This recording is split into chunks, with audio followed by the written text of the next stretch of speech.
buenos días, muy buenas tardes, quizás para algunos hermanos, muy buenas noches. La Federación Teosófica Interamericana los recibe con mucho cariño hoy, domingo 23 de septiembre. Hoy tendremos al hermano José Luis Mendoza, pero antes de presentarlo debidamente, vamos a pasar a nuestro querido hermano José Álvarez de Miami para la invocación. Adelante, hermano José. Siéntense con la columna derecha. Las manos pueden reposar en el muslo, en los muslos o en las rodillas. Hagan 2 inspiraciones lentas y profundas. Y mentalmente pueden repetir después que yo diga cada oración. Oh vida oculta que vibras en cada átomo. Oh luz oculta que brillas en cada criatura. Oh amor oculto que todo lo abarcas en la unidad. Que cada ser que se sienta uno contigo sepa que por lo tanto es también uno con todos los demás. Paz, paz, paz a todos los seres. Gracias, José. Hoy, como les dije anteriormente, la charla está a cargo de nuestro querido hermano José Luis Mendoza. Eh, Esta charla es un acercamiento a la voz del silencio. Ahora, ¿quién es nuestro hermano José Luis Mendoza en la Sociedad Teosófica? Es presidente de la rama Cáceres de la Sociedad Teosófica en España. Es un trabajador incansable, muy comprometido con el ideal teosófico. También participa en diversas actividades de la Sociedad Teosófica en España. El hermano José Luis está comprometido con la difusión teosófica, es miembro de este grupo de charlistas, ¿no verdad?, que ayudan a la difusión a través de la Federación Teosófica Interamericana. Nuestra gratitud a nuestro querido hermano José Luis y a todos los que domingo tras domingo hacemos este trabajo para el bienestar de la humanidad en el proceso evolutivo. Es muy necesario este trabajo porque la difusión en estos momentos es un punto clave para la humanidad. Así es que nuestra gratitud, José Luis, por tu buena voluntad. Así es que con ustedes, nuestro querido hermano José Luis Mendoza. José Luis, en este momento los micrófonos son suyos. Adelante. Muchas gracias, Magali, por tus palabras y evidentemente que yo comparto con todos porque la gratitud va en doble dirección. O sea, todos cumplimos con nuestra parte más o menos que podemos hacer y evidentemente todo lo que hacemos cada uno de los estudiantes y miembros de la Sociedad Teosófica es de suma importancia, se vea o no se vea. Eh, Como tú comentabas, Magali, en el título, un acercamiento a luz en el sendero, sí, es un acercamiento. La pretensión de un estudiante como yo es simplemente acercarse un poquito porque evidentemente si una vida se queda cortísima para semejante tratado, semejante regla, ya no digamos lo que es una hora casi casi que no te da tiempo de nada, ¿no? O de muy poquito. Entonces, el trabajo me ha apoyado, como no puede ser de otra manera, pues en una serie de literatura, como es unas conferencias que dio Rada Burnier en Argentina y que viene recogido en un hermoso libro que son comentarios a luz en el sendero, que tiene la editorial de Argentina. evidentemente el propio librito de La luz en el sendero, el de Roy Meta, Plática para el sendero del ocultismo. Hay toda una literatura muy extensa que hacen comentarios sobre las reglas de luz en el sendero, ¿verdad? Y por lo extenso y complicado del tema, digamos que me quedo hasta las primeras 7 reglas, ¿vale? Que es mata, como dice el comienzo de cada una de las frases. Entonces, yo lo quedo ahí. Y luego ya si en otras ocasiones hay otra ocasión de poder continuar con el trabajo, pues a lo mejor se puede continuar, pero por lo extenso me quiero centrar en el, digamos, en el inicio del librito, ¿no? Y bueno, pues es un poco lo que quería comentar, ¿vale? Entonces he ido sacando algunas ideas sobre lo que es la estructura del libro y luego haremos unos comentarios sobre estas primeras 7 reglas, que en realidad son algunas más, pero bueno, son las 7 correspondientes al antiguo tratado, ¿verdad? Pues sobre el título de Luz en el Sendero, unas palabras recogidas de Joy Mills, de un artículo, dice: Luz en el Sendero puede abordarse desde numerosos puntos de vista. Es un estudio para toda una vida, pero ante todo es una obra práctica. Cuando se trata de la vida espiritual, debemos estar preparados para explorar los significados más profundos e internos.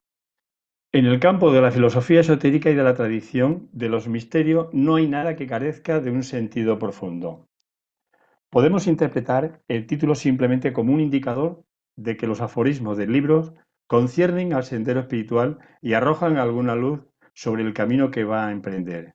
Pero en ninguna tradición esotérica ni en las escuelas de los misterios se ha pensado que el sendero fuera solo un viaje exterior del punto A al punto B. La voz del silencio dice: no puedes avanzar en el sendero antes de que tú mismo te hayas convertido en el sendero. El sendero es esencialmente un proceso, no algo exterior a nosotros, sino el mismo proceso de nuestro propio futuro, de nuestro propio despertar espiritual consciente. Es decir, vemos que tantas veces nombrado el sendero o ya el sendero no es algo que uno descubre más tarde, pero que no es algo que sea a nivel externo, sino que es un proceso de convertirse en ese sendero del que tanto se habla, ¿verdad? Pero para todo esto hay una serie de condiciones y una serie de requisitos que uno debe ir cumpliendo. Cuando se percibe la luz, el sendero se revela en el alma de cada uno. El Buda no solo estaba despierto, sino también iluminado. Luz en el sendero es una de las más preciosas gemas de la literatura de la teosofía moderna. Con toda justicia puede ser mencionada como la obra más eminente del misticismo de la teosofía.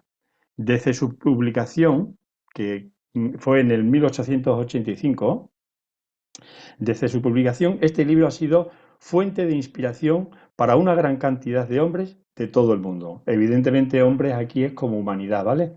Lo que pasa es que, bueno, es la forma de nombrarlos de la época. Los orígenes del libro se consideran perdidos en la niebla de la antigüedad prehistórica, y en el curso de los milenios su contenido se ha ido ampliando por la inclusión de diversos comentarios. Se cree que en su forma original consistía de 30 aforismos manuscritos en hojas de palma. Todo este tipo de comentarios, evidentemente, viene recogido en las primeras páginas de Luz en el Sendero y se recoge asimismo en otros textos teosóficos, donde se da algunos detalles un poquito más definidos, etcétera, etcétera, ¿verdad? Pero que no vamos a entrar aquí por falta de todo ese tiempo.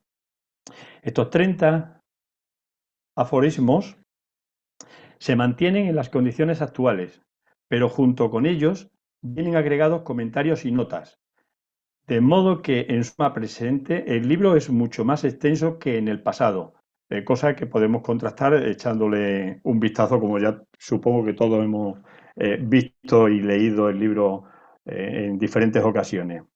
Estos 30 aforismos encierran instrucciones espirituales del más profundo significado. Una obra como Luz en el Sendero trasciende todas las limitaciones de época y raza, por lo que su aplicación es universal. Las instrucciones contenidas en este libro son de gran valor para los hombres y mujeres de nuestra época, tal como lo fueron para los aspirantes espirituales de las generaciones precedentes, como todos los tratados concernientes a la vida espiritual. Contiene varios niveles de significación. A medida que uno crece en comprensión, encuentra capa tras capa significado en este profundo y penetrante libro de misticismo teosófico. Ahora bien, sin embargo, el camino no es para aquellos que no tienen valor, ni para los débiles, ni para los que viajan cómodamente. Como sabemos, los requisitos, las reglas exigen unas condiciones que son necesarias. De lo contrario, evidentemente, estaremos haciendo un trabajo carente de valor en el mejor de los casos, porque en el peor de los casos puede desviarse el camino en otras direcciones poco deseables, ¿verdad? Referente a su contenido, Mabel Collins dice, es un tratado escrito para uso personal, como decíamos anteriormente, de aquellos que desconocen la sabiduría oriental y que desean profundizar en su influencia. Fue dado al mundo por el maestro Hilarión, uno de los grandes instructores miembros de la Logia Blanca. Un maestro que desempeñó un papel muy importante en los movimientos gnóstico y neoplatónico, uno de los grandes personajes que trataron de mantener vivo el cristianismo. Obtuvo el libro, tal como lo vemos, y sin las notas del maestro veneciano, otro de los grandes instructores. Señala Mabel Collins, dice, hay otra manera de leer, que es verdaderamente la única útil respecto a algunos autores. Es decir, sabemos positivamente que no se trata de leer, sobre todo en este caso, obras pertenecientes al misticismo o obras como la Doctrina Secreta. No se trata de hacer una lectura lineal.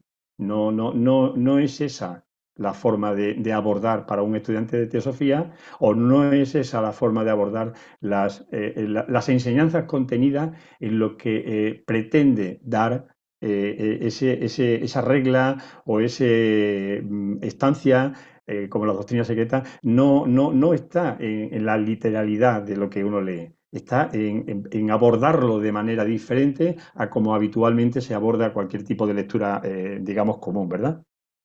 Es decir, es leer no entre líneas. En este caso ella apunta un eslabón más, ¿verdad? En este caso no sería leer entre líneas, sino entre palabras. En resumen, es como descifrar un jeroglífico profundo. Todas las obras de alquimia están escritas en este estilo del que hablo.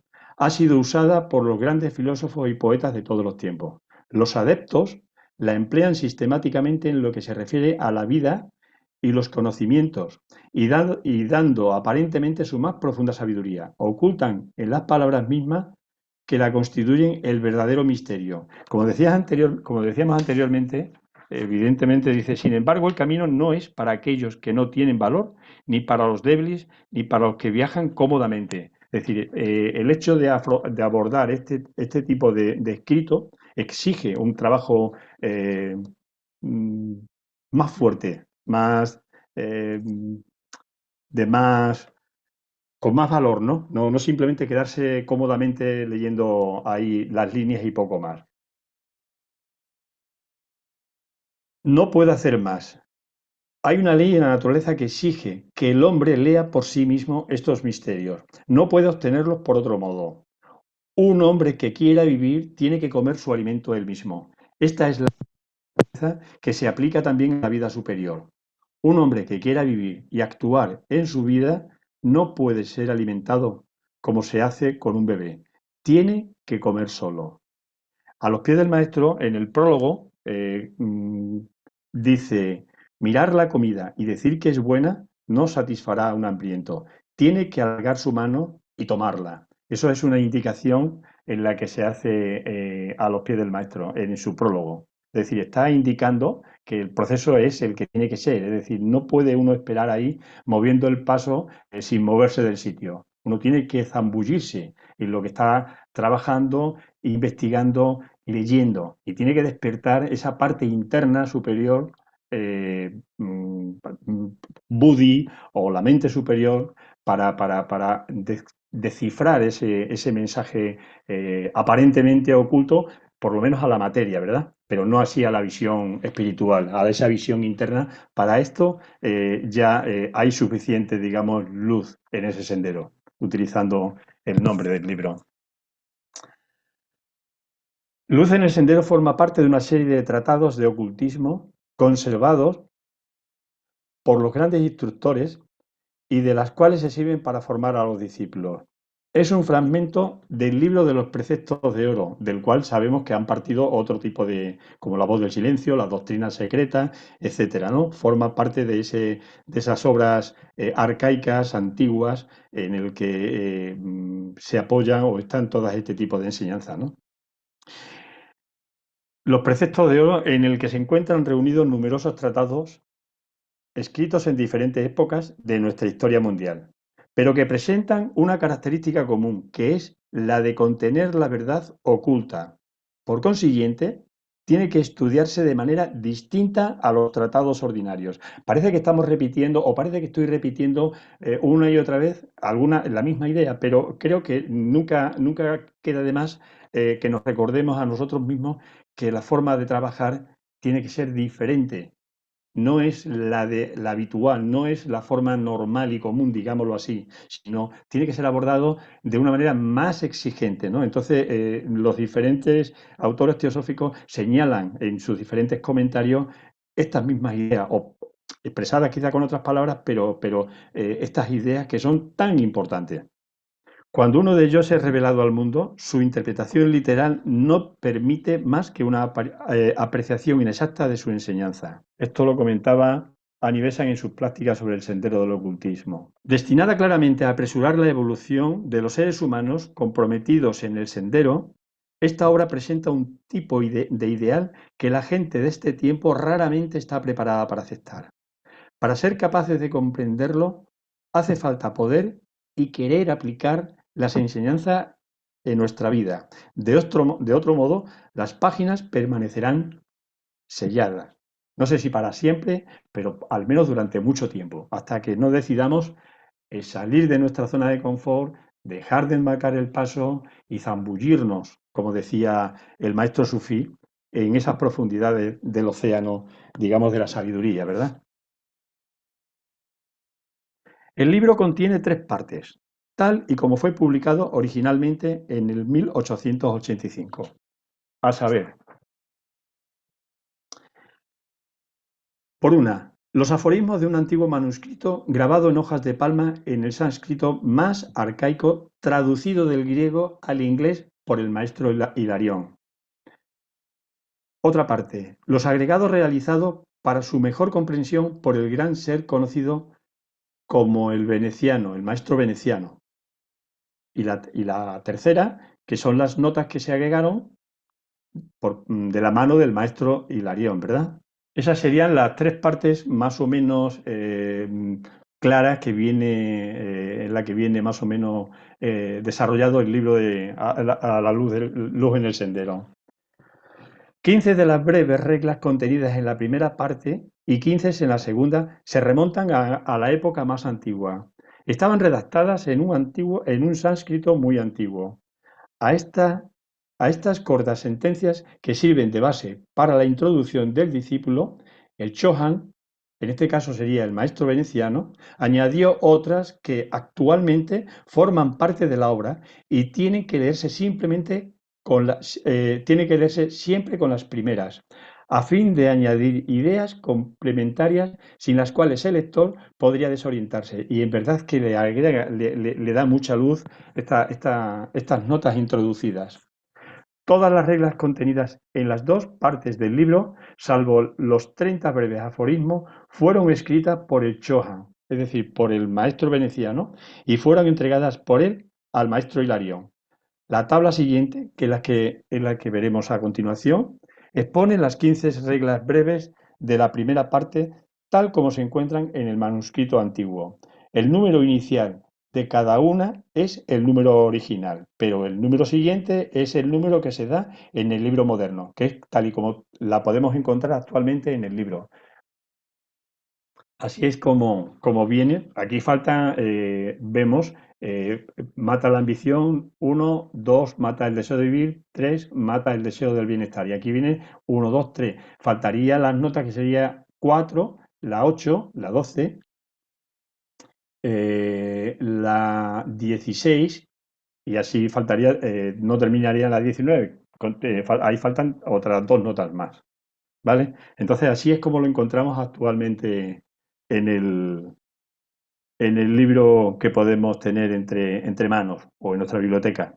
Y vamos a entrar ya un poquito, más o menos. Digo un poquito porque es simplemente, pues eso, un acercamiento ya a las 7 reglas que comentaba al principio, ¿no? Según el doctor Eliade, vivir un símbolo y descifrar correctamente su mensaje implica una apertura al espíritu y finalmente a lo universal. Es decir, hay que descifrar más o menos correctamente el mensaje, porque esto es lo que nos va a permitir el acceso a aquello que estamos observando o estudiando. Pero naturalmente no solo en la página inicial, sino a través de todo el texto. En las reglas y en los comentarios encontramos grandes y poderosos símbolos que tratan de despertar en el individuo la percepción de una realidad más profunda, que se revela en el reconocimiento de que haya un modelo interno subyacente en el mundo. Pero recordemos la indicación que hacía anteriormente en el comentario Mabel Collins. Si bien ella apuntaba a bucear entre las palabras, no entre líneas, sino entre palabras.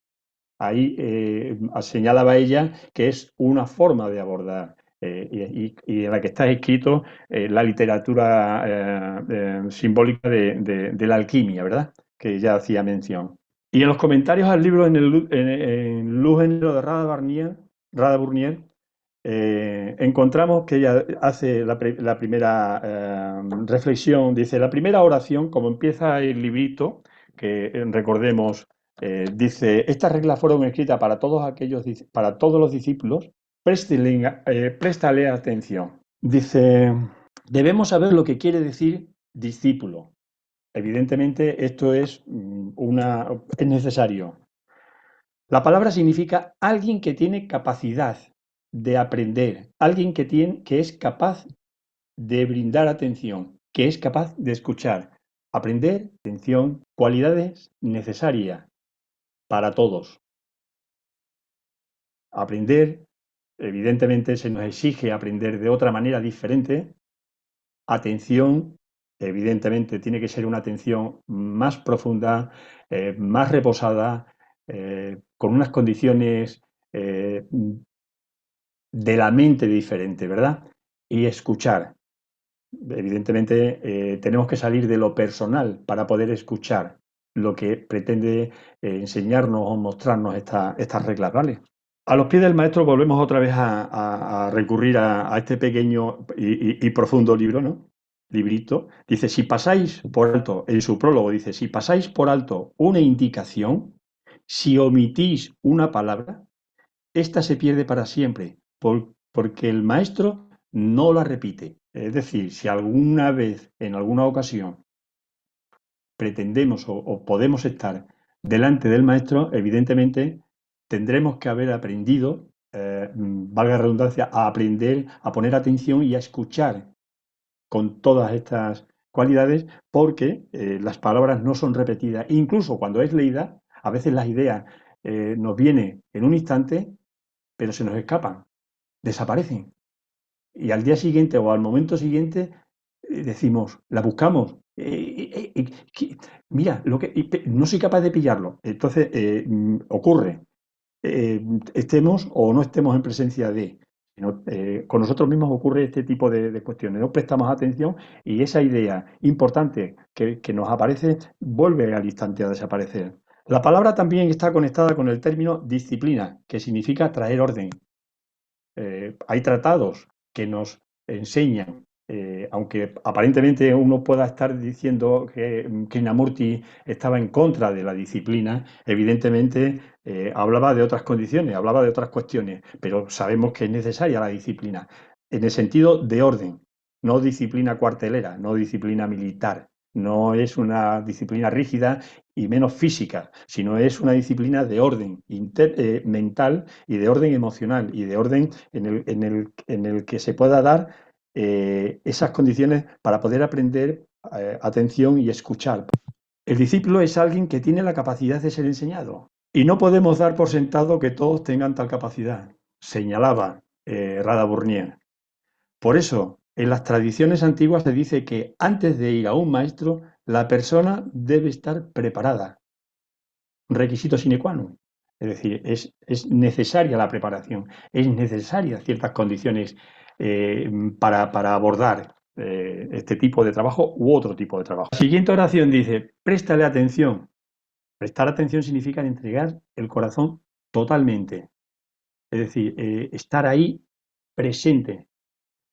Recuerdo una historia que contaba, decía que contaba la historia de un maestro zen que fue invitado a una conferencia ante unos discípulos y llegó el maestro, se sentó en un patio y en ese momento que se sentaba empezó a cantar un pájaro. Él estuvo quieto, callado, en silencio, mientras cantaba el pájaro. Y cuando el pájaro terminó de cantar, él se levantó y dijo, esto era todo lo que tenía que decir, y se marchó. O sea, de alguna forma, él prestó atención, este maestro, esta historia que cuenta, prestó atención a lo que estaba sucediendo y dijo, esto era todo lo que tenía que decir, y se marchó. Evidentemente, seguro que fue el único que entendió el mensaje, ¿no? Los demás seguro que se quedaron cuadrados, pero bueno, es un poco esa capacidad de estar presente en lo que está ocurriendo en una dimensión totalmente diferente a lo que los ojos pueden percibir. Antes que los ojos puedan ver, deben ser incapaces de llorar. Parece que enseñar a la persona a endurecerse, pero gran parte de este libro está escrito en paradojas, y esta es una de ellas. De hecho, las enseñanzas ocultas son expresadas en paradojas. Parecen que una contradice a la otra, pero nada más lejos de la realidad, no se contradice. Lo que ocurre es que hay que ver detrás o ver, como decía Mabel Collins, entre palabras, entre líneas y más allá todavía, ¿no? En ese sentido. Y una pregunta que podríamos hacernos así de manera general, ¿por qué lloramos? ¿Cuáles son las causas?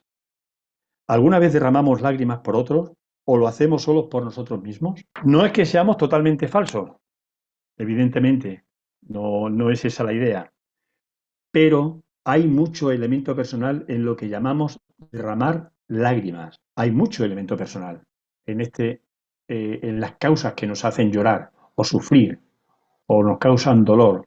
Mucho de ese elemento personal.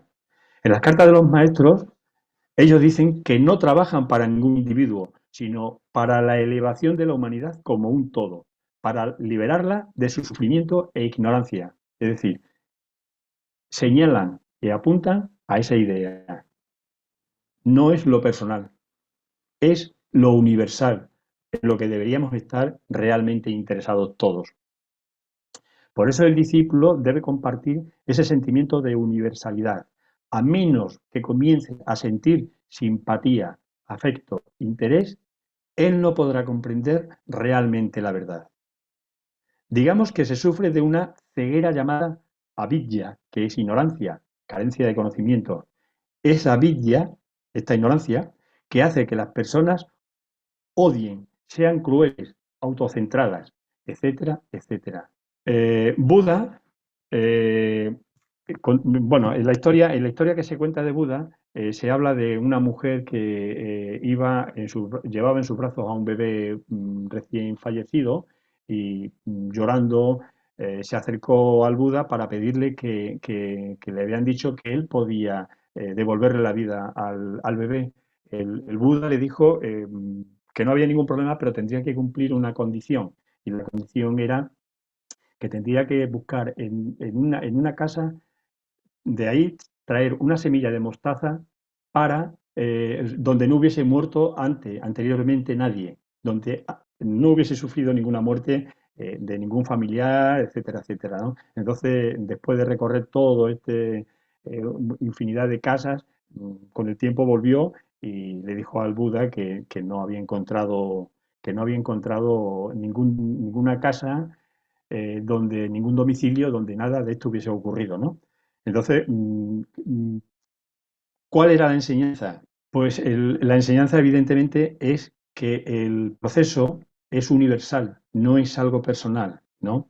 Le enseñó que no era el sufrimiento de ella, sino el de toda la gente. Cualquier cosa que experimentemos que no sea agradable, pérdida de dinero, soledad, separación de esposo o de esposa, no son cuestiones de autocompasión.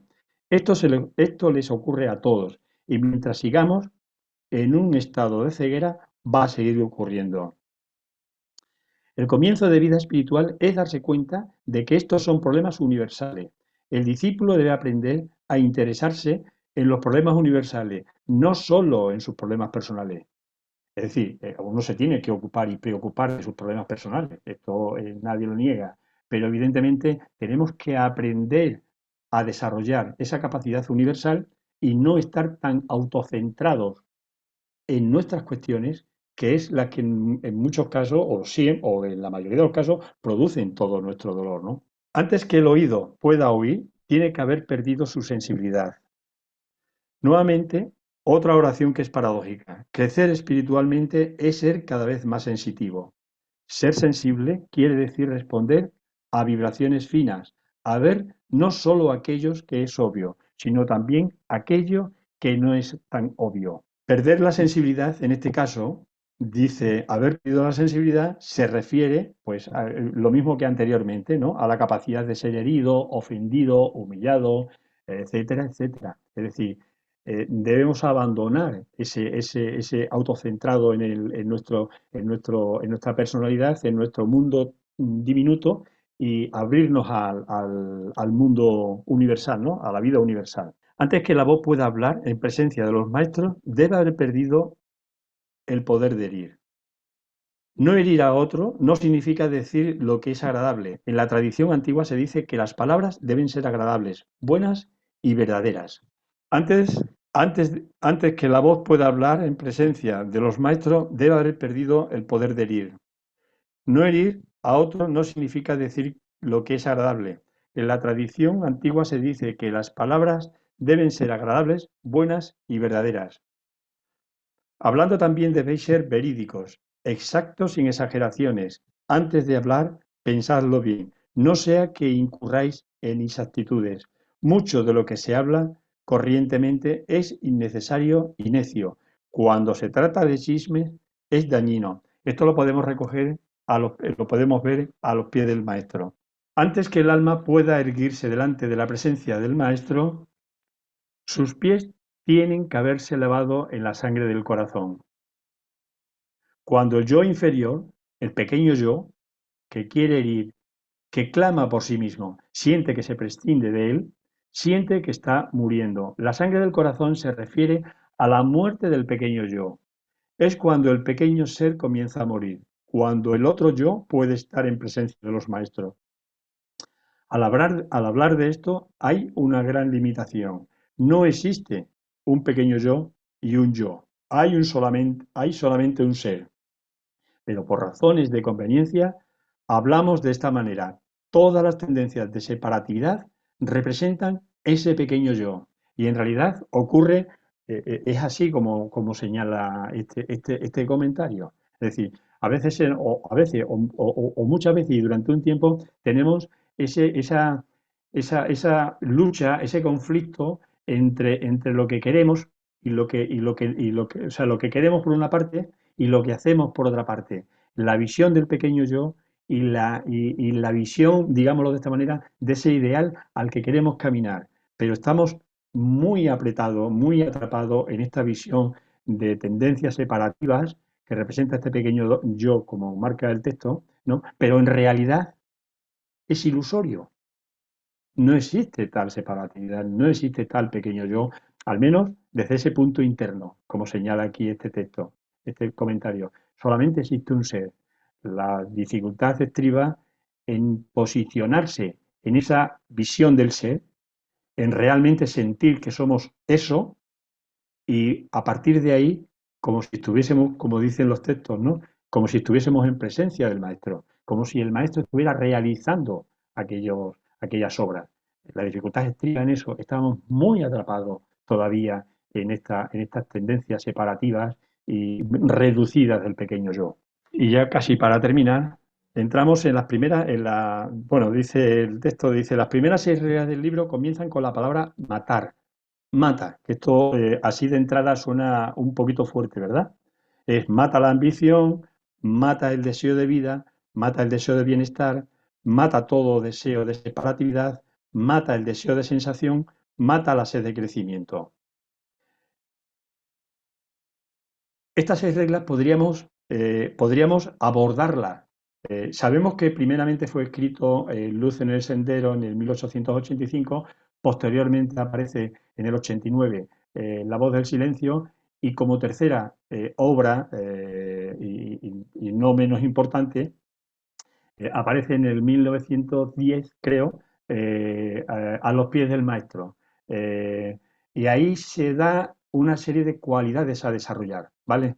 Entonces, esas cualidades eh, eh, mm, que son la de viveka, como discernimiento, carencia de deseo, que es vairaya, buena conducta, que es ansapati, y amor, que es mumuksha, podríamos intentar, a través de esas 4 cualidades, abordar estas primeras 6 reglas. Porque evidentemente, si no hemos desarrollado esas cualidades de desapego, de una buena conducta, de un discernimiento y de un amor hacia esa liberación, que como marca Mumuksha, si no hay digamos, esa antesala desarrollada, bien cimentada, evidentemente matar la ambición, bueno, habrá algunas almas que puedan hacerlo así, porque vienen por encarnación ya con un poder tremendo, pero me parece que para el resto de lo humano, para una gran cantidad,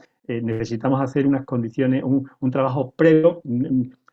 No es tan lineal, primero una cosa y después otra, ¿no? Es una forma de hablarlo. Pero sí, evidentemente, para matar algo, primero tienes que intentar desinflarlo todo lo que puedas y luego eliminarlo, porque de lo contrario no sé si sería o no tan posible, ¿no? Como el camino directo que marcaba Krishnamurti, pero evidentemente el camino que marcaba Krishnamurti o Ramana Maharshi o otros grandes maestros, eh, creo que no está al alcance de una gran mayoría.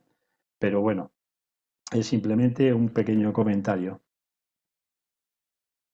Pero sería quizás una buena idea ver cómo se puede desarrollar o cómo se puede ampliar esta mata a través de esas primeras cualidades, ¿no? Y la primera regla dice, mata la ambición. Recordemos que las notas son del maestro Hilarión. Y dice, la ambición es la primera maldición, la gran tentadora del hombre que se va elevando sobre sus hermanos. Es la forma más simple de buscar recompensa. Esto es lo que viene escrito en el libro, o sea, en La Luz del Sendero, ¿vale?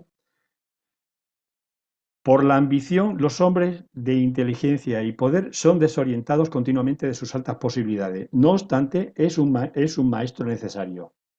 Sus resultados se vuelven polvo y ceniza en la boca, a semejanza de la muerte y el enajenamiento.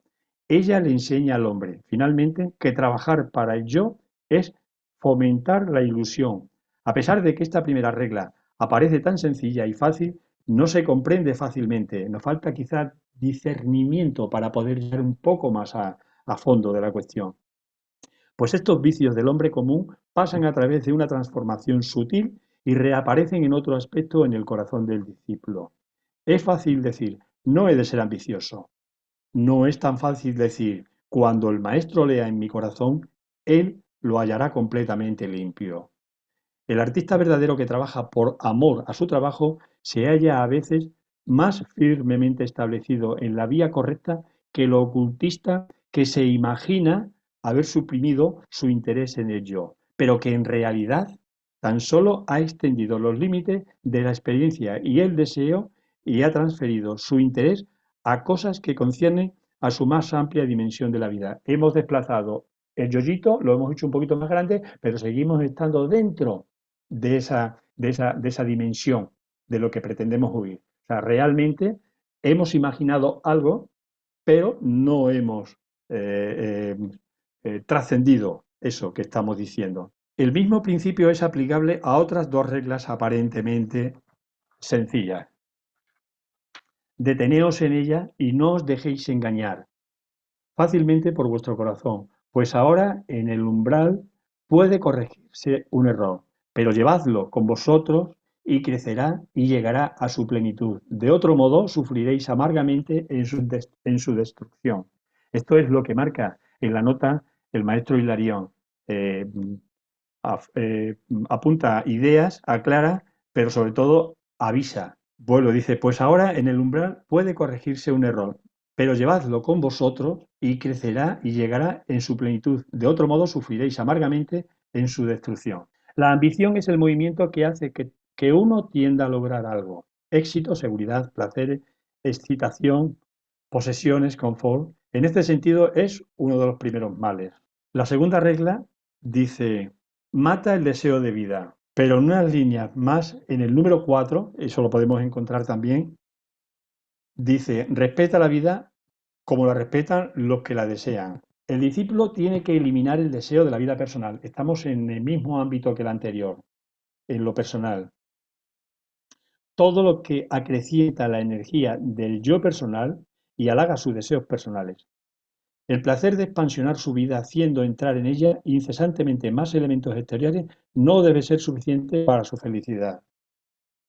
El discípulo tiene que suprimir este deseo de aumentar y expansionar su vida individual y separada. Tiene que entrar en la vida superior y no tener más que un deseo, el de encontrarse en todo punto del universo, donde su presencia pueda servir de expresión a la vida una. Aquí nos encontramos con esa cualidad que mencionaba antes, ¿no? Que a los pies del maestro viene llamada como amor, pero que es mumuxa, ese intenso deseo de liberación, ese intenso deseo de, digamos aquí como señala el escrito, de lo universal, pero no como una ambición personal, sino totalmente diferente. En una antigua escritura se dice, donde está el yo, el universo no está. Podríamos decir eso también a la inversa. Donde está el yo, el universo no puede estar, lo universal no puede estar, aunque sí está, siempre está, pero está tapado, está oculto, no se puede expresar. La regla 3 nos dice, mata el deseo del bienestar. El bienestar, comodidad, no es solo a nivel físico, sino también a nivel psicológico. Está este bienestar o comodidad. Aquí, en este bienestar, que no es tanto ya físico, que sí se refiere, pero también al psicológico, nos encontramos con que las reglas, por ejemplo, digamos, de las iglesias, en este caso la Iglesia Católica, acomoda tanto, facilita tanto, simplifica tanto la enseñanza del Maestro Jesús, que realmente a una gran mayoría de personas, pues bueno, pues con repetir dos o tres cositas ya se encuentran satisfechas y ya dan por sentado de que, bueno, de que lo que tienen que hacer ya está hecho. Entonces, eso es un tipo de comodidad, de bienestar psicológico, digamos, en el cual tengo mi mundo, mi campo de acción y ¿para qué voy a hacer más si yo ya cumplo con lo necesario en la sociedad, con las reglas de la sociedad, con ciertas reglas? Es decir, hay una serie de cosas que nos acomodan, estamos dentro de nuestra zona de confort, pero eso no es la idea. La idea no es ese tipo de bienestar. Como decíamos al principio, evidentemente, el camino no es para aquellos que no tienen valor, ni para los débiles, ni para los que viajan cómodamente, ¿no? Sino el esfuerzo está implícito en todo este proceso. La causa de todos los problemas, la fuente del mal, tal como dice Luz en el Sendero, debe ser descubierta y una vez más se nos advierte que puede vivir tanto en el corazón del discípulo fervoroso lo mismo que en el hombre de deseos. La regla 4 dice, trabaja como trabajan los que son ambiciosos, respeta la vida como lo hacen los que lo desean, ser feliz como lo son los que viven para la felicidad. Es decir, de alguna forma, esta regla 4 arroja luz a las anteriores que hemos estado leyendo. La regla 5 dice, mata todo deseo de separatividad. También trae una nota del maestro Hilarión que dice, no imagines que puedes separarte del hombre malvado o del insensato. Ellos eres tú mismo, aunque en grado menor que tu amigo o maestro. Pero si dejas arraigar en ti una mala, al obrar así, creas karma que te ligará a aquella cosa o persona, hasta que tu alma reconozca que no puede estar aislada. Recuerda que el pecado y el oprobio del mundo son tu pecado y tu oprobio, porque tú formas parte del mismo. Tu karma está entretejido de un modo intricado con el gran karma. Y antes de que hayas logrado el conocimiento, es preciso que hayas pasado por todos los lugares, así inmundos como puros. Por lo tanto, ten presente que el vestido manchado cuyo contacto te repugna puede haber sido el tuyo ayer o quizás será mañana. Y si horrorizado aparta los ojos de él una vez echado sobre tus hombros, más a ti se adherirá. El hombre que crece justo se prepara un lecho de cieno. Abstente no para permanecer limpio, sino porque el abstenerse es un deber. Es decir, no estamos hablando de esa separatividad de conservarse en esas condiciones que en otra época algunos padres de la antigua iglesia, pues a base de golpearse, a base de alejarse, entendían posiblemente de manera equivocada esta enseñanza. ¿No? No es la separatividad física de las personas que sufren, del dolor en la vida, de todo esto que marca el maestro aquí en esta nota, ¿no?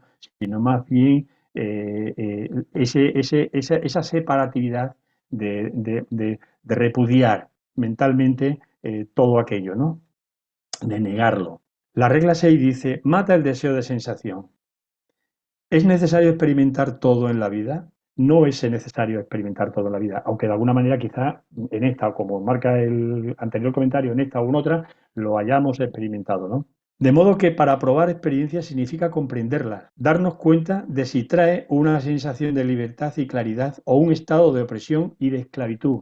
Es decir, experimentar es ver hasta qué grado todas las cosas que realizamos en la vida, a través de experimentarlo en esa relación, estamos o no estamos atrapados, porque evidentemente hay muchas enfermedades en la vida, ludopatía, el alcoholismo, las drogas, etcétera, etcétera, que evidentemente por el hecho de experimentar las personas en este campo eh, adquieren una adicción y esta adicción atrapa de manera, digamos, brutal, ¿verdad? Entonces, no es necesario todo ese tipo de cosas, ni siquiera en menor grado, pero sí comprobar hasta qué punto todas aquellas cosas pueden influir en la persona, en la sensación de que somos libres, pero vivimos en una mayor esclavitud todavía. Hagamos lo que estemos haciendo. Entonces va un poco en esta también dirección, mata el deseo de sensación. Por muy suave que pueda llegar a ser esa sensación, depende del grado de la persona, del discípulo, tiene que abordar el trabajo en esa dimensión. La regla 7 dice, mata la sed de crecimiento, pero viene acompañada de la regla 8 en el libro de Luz en el Sendero que dice, sin embargo, mantente solo y aislado, porque nada de cuanto tiene cuerpo, nada de cuanto tiene conciencia de la separación, nada de cuanto está fuera de lo eterno puede acudir en tu auxilio.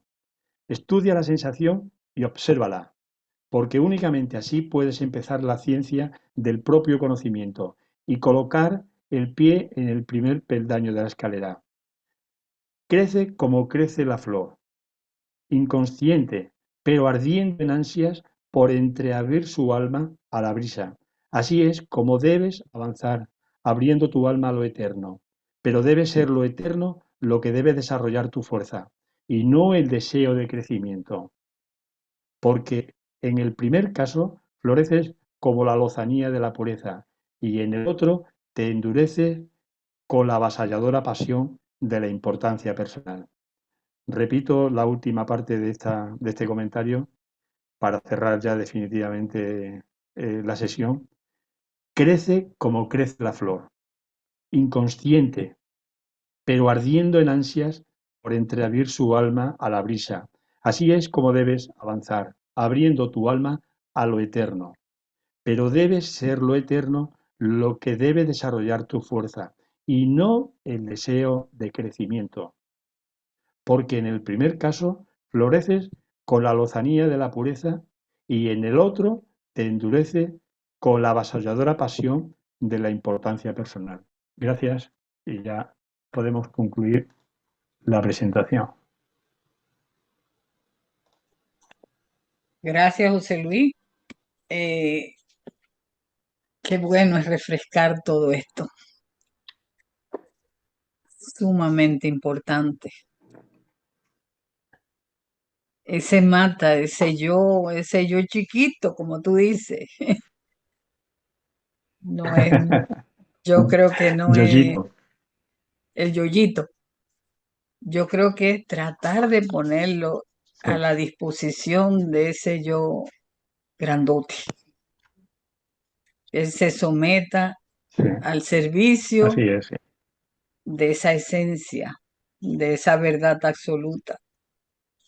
Pero gracias, gracias, porque esto siempre es maravilloso. Este trabajo fue hermoso. Ahora Sí. vamos a ver si hay algunos comentarios y ay, qué bueno que tenemos esos bálsamos a veces de esa tónica Sí. que nos trae la vida. Al compartir estos estudios no es fácil, Sí. no es fácil, pero nos damos cuenta que todo es No. un trabajo y que todos somos instrumentos de un gran proceso. Bueno, mis hermanos, los micrófonos ahora son, si le abren los micrófonos Carolina y Emilce, a los hermanos para que puedan expresar alguna pregunta, levanten sus manitas y vamos a tener, yo diría que si no preguntas, comentarios de algo que ustedes quieran abundar, ¿no Sí. verdad? Porque todo conocimiento es Sí. importante.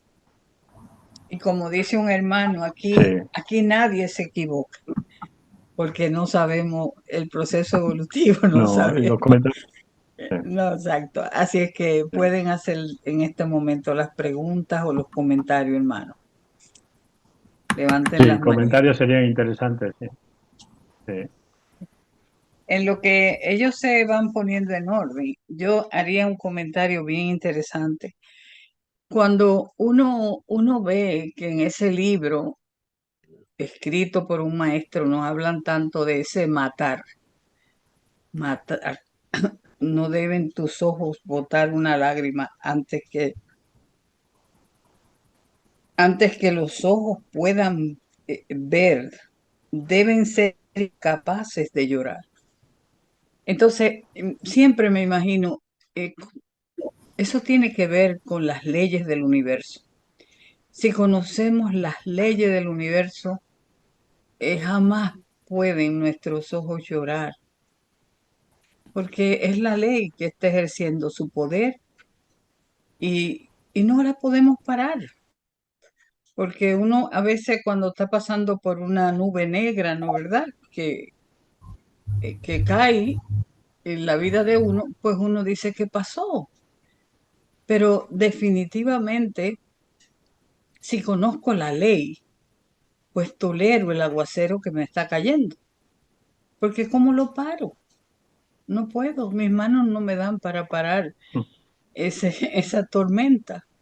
Entonces, conocer la ley no nos va a dejar que las lágrimas salgan a nuestros ojos, sino hacer el servicio y continuar la vida.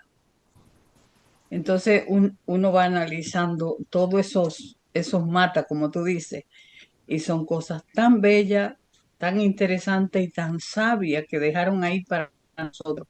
Alguien puso en el chat, que lo leí rapidito, discípulo, disciplina, definitivamente es real.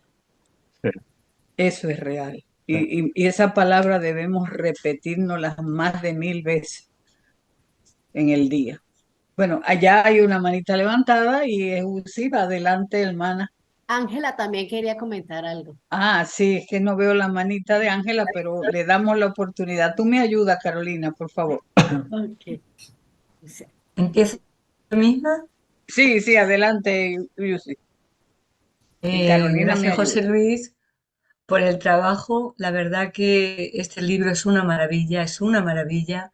Nunca, por muchas veces que lo leas y que lo trabajas y que lo trabajes, no acaba, ¿no? Es como La voz del silencio y A los pies del maestro. Son libros que yo creo que nos acompañan a lo largo de toda la vida porque el mensaje lo vas a captar en función de cómo tú estés, ¿no? Como ha comentado de alguna manera Magali, ¿no? Las experiencias de la vida y demás. A mí una cosa que me llama mucho la atención de este libro, entre una de ellas, es cómo has terminado el libro, ¿no? Crece como crece la flor inconsciente. Ese mensaje que también lo decía el Maestro Jesús, observa los lirios del campo, cómo crecen, no se preocupan, ¿no? Las aves. Ese mensaje siempre me ha llamado mucho la atención porque yo siempre he dicho, ¿y eso cómo se hace, no?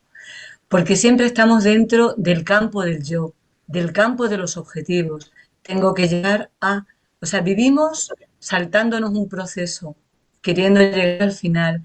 Y me da la sensación, ¿no? O voy descubriendo en todo este proceso que cada uno va viviendo a lo largo del tiempo, que cuando uno deja los objetivos y se da cuenta de, como tú bien has dicho al principio, que cada uno de nosotros somos el propio sendero y empieza a vivir el proceso, es cuando se está acercando a esa enseñanza que dice, crece como crece la flor, pero inconsciente, ¿no? Y que a la vez va creciendo según va recibiendo la luz del sol, ¿no?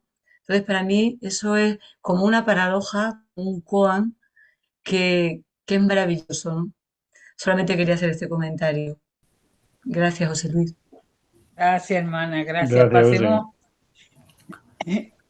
Ahora pasamos a la hermana Ángela, gracias. Sí, José Luis, muchas gracias por la conferencia, por la charla, estuvo magnífica. Y a mí siempre me llamó la atención la primera vez que leí el libro, eso de matar. Eso me ha dejado a mí, me dejó así como matar. Porque si yo mato digamos, mis pensamientos, mis sensaciones, ¿qué, ¿con qué quedo? ¿No? Esa es la pregunta. Pero entonces ahora con la explicación que nos ha dado, entiendo un poco más que no se trata de matar en realidad, creo yo, ¿no? Sino como la pregunta para ti sería, eh, no es una forma de matar, sino una forma de clarificar las cosas, cambiarlas, mejorarlas. ¿Podría ser?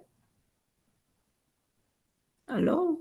José Luis, es para ti que te hago Sí, la pregunta.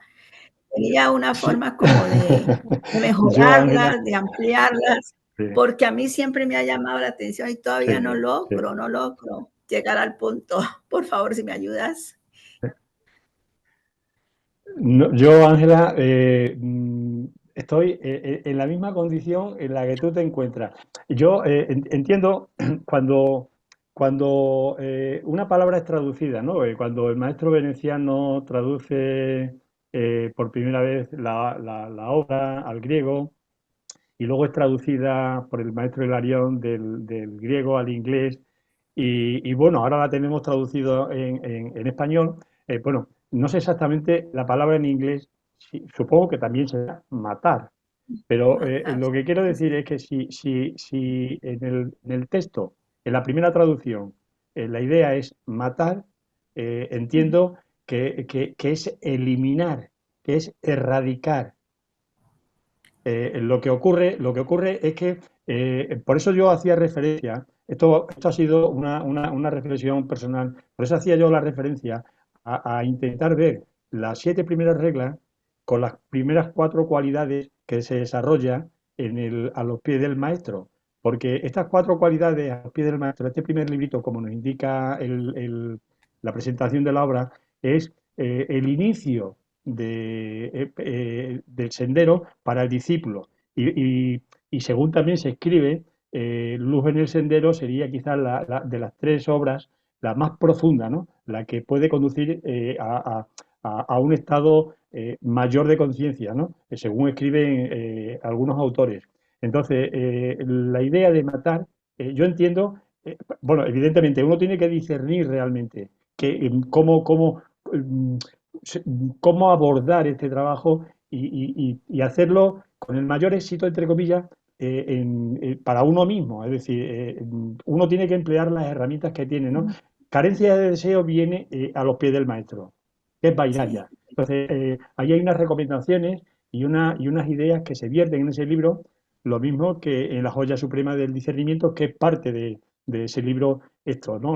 A los pies del maestro. Entonces, uno te va indicando un poco cómo trabajar ese desapego y cómo encaminarte hacia lo universal y cómo no tener en cuenta todas las cosas que vas haciendo en el ámbito personal para no engordar más ese yoyito. Y supongo que a Luz en el Sendero, cuando habla de matar, evidentemente está hablando de eliminar, de ir a la raíz de donde está el inicio de toda ambición y de todo deseo. Uno tiene que ir al inicio. En los Yoga Sutras de Patanjali, quiero recordar, en los comentarios Taimi dice algo así, que todo lo trabajado por uno tendrá que ser puesto algún día, tendrá que ser demostrado en el arenal o algo así, creo, en el terreno, en el campo. Uno tiene que poner a prueba realmente si ha conquistado, si ha desarrollado, si ha eliminado todos esos elementos que uno está con lo que está batallando, ¿no? Porque de otra manera, como señala el maestro, si no es así, posiblemente podamos arrastrarlo con nosotros y se pueda convertir en un monstruo todavía mayor por no haber logrado eliminarlo. Entonces yo pienso que es realmente, aunque la palabra suena mal, matar, suena un poco raro, pero realmente es eliminarlo. Y eliminarlo Eliminarlo. es eliminarlo. Bueno, Es lo que sería yo pienso, Ángela, es lo que yo eliminarlo con considero. conciencia, ¿no? Pero bueno, Sería eliminarlo con conciencia, ¿no? sí, Bueno, ok, sí, gracias. sí. Gracias, José. Gracias, Ángela, Gracias, por José. la pregunta y No, gracias a ti, gracias Ángela. a José Luis por la respuesta. Bueno, nuestro querido hermano José, adelante a la sala, por favor. Bueno, ya básicamente lo acaba de explicar José Luis. Normalmente he estado escuchando en mis cortos años de esta encarnación que decimos algo, oímos algo, lo repetimos y después volvemos a caer en el mismo error. Y volvemos a caer en el mismo error. Decimos, eh, ama a tu prójimo como a ti mismo y después no lo hacemos. Crear un núcleo de la fraternidad universal y después empezamos a formar cosas en el núcleo de que puede romper esa unidad. Entonces, en realidad, si queremos aplicar los conocimientos que hemos ido adquiriendo, hay que eliminarlo total, como decía José Luis, hay que eliminarlo totalmente. Y la única forma que se elimina en los conceptos que manejamos hasta hoy en día es matando esas cosas. Matarlo equivale a eliminarlo para no volver a repetirlo, aunque sabemos que vamos a volver. Gracias.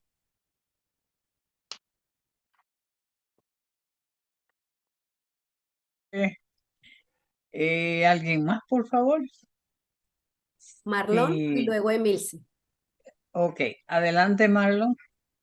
Esas manitas no Muchas las veo. gracias, hermana Magali, hermana Carolina, y muchas gracias al hermano José Luis por la conferencia. Yo quería hacer un comentario para que lo tomáramos en cuenta, sobre todo a la preocupación que tiene la hermana Ángela Murillo.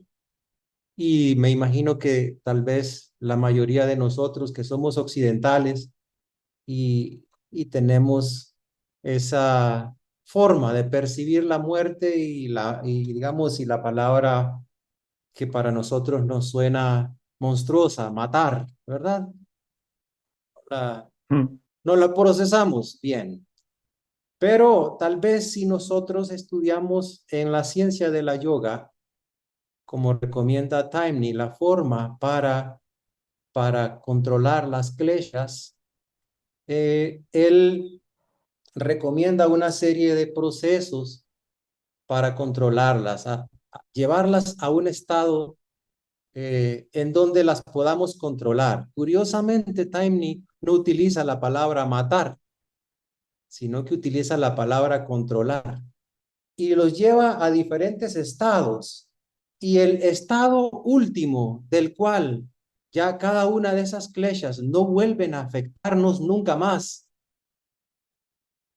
es el estado que él llama el estado de semilla tostada. En ese estado de semilla tostada, las kleshas o cualquiera de las características de nuestras impulsos de la personalidad que nos están afectando,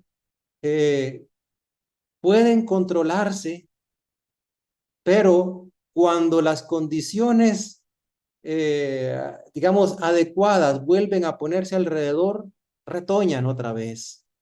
Y nos damos cuenta de que el control que teníamos lo hemos perdido y volvemos a ser presa de esa falta de control.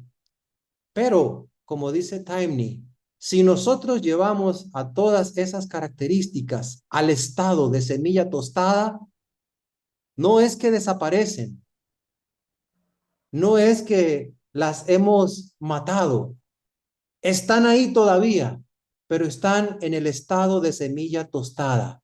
No volverán a retoñar nunca más. Tal vez entonces sea esa una de las formas que podamos trascender, digamos, esa palabra que no nos gusta, matar. Se los recomiendo, lo pueden leer en la ciencia de la yoga, en la parte que se refiere a la sadhana o los medios. Eso era lo que quería decir, hermano. Gracias, Marlon. Gracias, Marlon. Y es una forma de ya matar la vida porque ya no va a poder germinarse más, ¿no, verdad?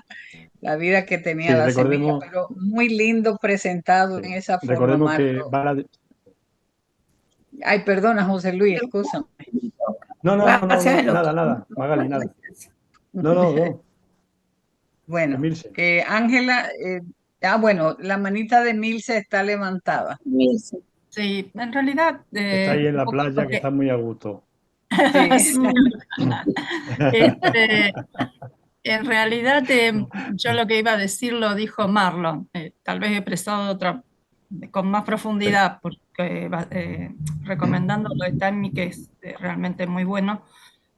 Pero bueno, un poco como que para mí no es matar, inclusive si uno estudia no solo las notas del maestro en el mismo librito, se da cuenta de que se apunta a un trabajo, digamos, para de algún modo trascender eso, esa naturaleza, o como bien dijo Marlon, controlar esa naturaleza. Y me parece que ese es el trabajo que nosotros tenemos que hacer y cada uno lo hace de acuerdo a su temperamento, a su camino. Y también todos los otros textos que vos mencionaste, José Luis, el comentarios de Radha Gumier, que es excelente, el Busca el Sendero de Roy Mehta y las pláticas de Liv Viter y Besan también, es un material excelente. Yo también leí algo sobre eso de Ramacharaka, también comenta y trabaja el libro Luz en el Sendero. Bueno, pero eso, no se trata de matar, sino de trabajar, ver cómo transformar eso, me parece. Que eso sea un instrumento, que la personalidad sea un instrumento y no siga sus pulsiones propias, digamos. Eso sería. Gracias, Emilce. No, Mira, gracias a vos. quería añadir a esto que se está diciendo, quería añadir un comentario Bueno, está aquí Isaac, que podrá corregirme. No, no recuerdo bien la cita, pero era Jung quien decía que no es divagando sobre la luz que se alcanza la iluminación, sino más bien integrando en este campo que él hablaba de la sombra, de ese aspecto psicológico, es integrando esa parte oscura del ser humano que se alcanza ese tipo de estado de, digamos, por lo menos a cierto nivel del que él hablaba, ¿no? Entonces, eh, lo podemos llamar matar, eliminar, integrar, pero de alguna forma es hacerlo desaparecer. Es decir, a esos niveles, si estamos aspirando a lo universal, evidentemente los elementos personales deben desaparecer, pero desaparecer no imaginando que uno ha hecho ese trabajo, sino realmente haciendo efectivo para que eso desaparezca de tu condición mental. Si no desaparece, va a aparecer en otro momento seguro, ¿no? Tenemos a Sara. Sara, adelante de la sala, por favor. José Luis, gracias. Ya sabes que me encanta oírte, a ti y a Usi, y me ha gustado Gracias mucho. a ti, Sara. Espero que se siga trabajando este librito porque es un semillero para el alma espiritual, para el trabajo espiritual.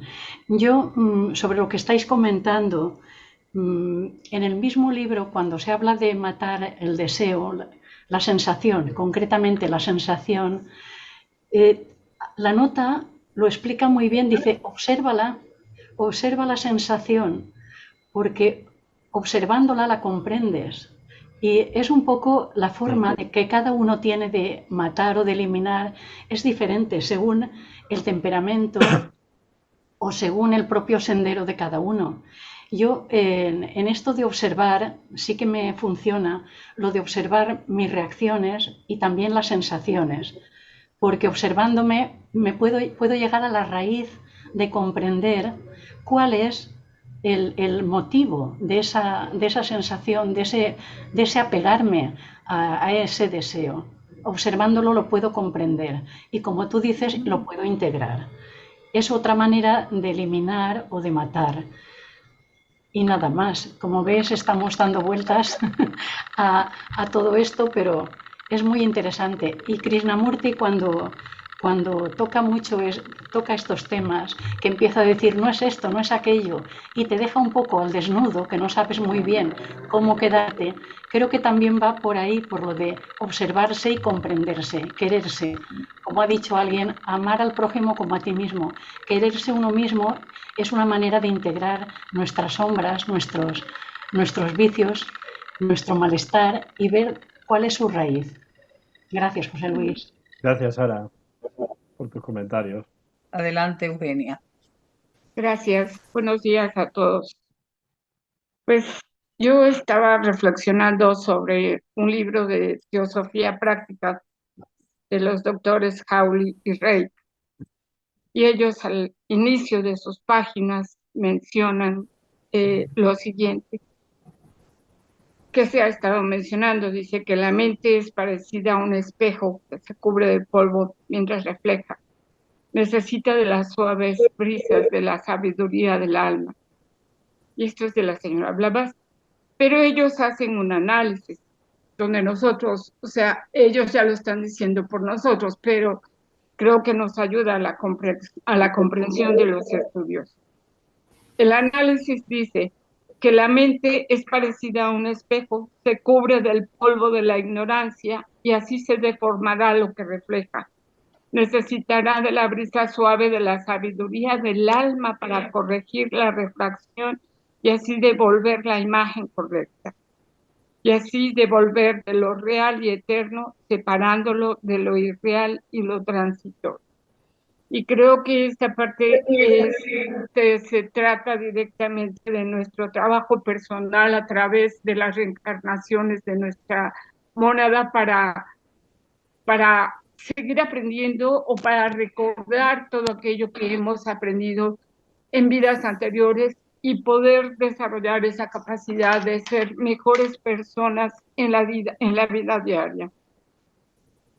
Y esta misma capacidad de ver me parece muy bello que ellos mencionan que se trata de un trabajo como el escultor, como los artistas, que seamos nosotros, dice, para que el escultor sea capaz de esculpirse cabalmente, su mano deberá ser guiada por su alma y su alma deberá ver la realidad correctamente, es decir, deberá activar los ojos de los sentidos superiores. Y creo yo que esta es parte de la transformación personal de cada uno, que es dejar de trabajar con los sentidos personales para dar ese paso superior a que realmente podamos trabajar en nosotros mismos de una forma artística, armónica, que refleje realmente lo que nosotros somos. Y finalmente, regresando a uno de los a un tema, a un párrafo que dice mata la ambición. En el libro de Luz en el Sendero de Comentarios de la señora Rada Bournier, nos dice que la ambición es la primera maldición, la gran tentadora del hombre que se va elevando sobre sus hermanos. Es la forma más simple de buscar una recompensa. Pero, bueno, como ustedes también ya se habrán dado cuenta, me gustan un poco las cuestiones artísticas. Pero aquí ella misma vuelve a decir que el artista verdadero que trabaja por amor a su trabajo se halla a veces más firmemente establecido en la vía correcta que el ocultista que se imagina haber suprimido su interior, su interés en el yo, pero que en realidad tan solo ha extendido los límites de la experiencia y el deseo.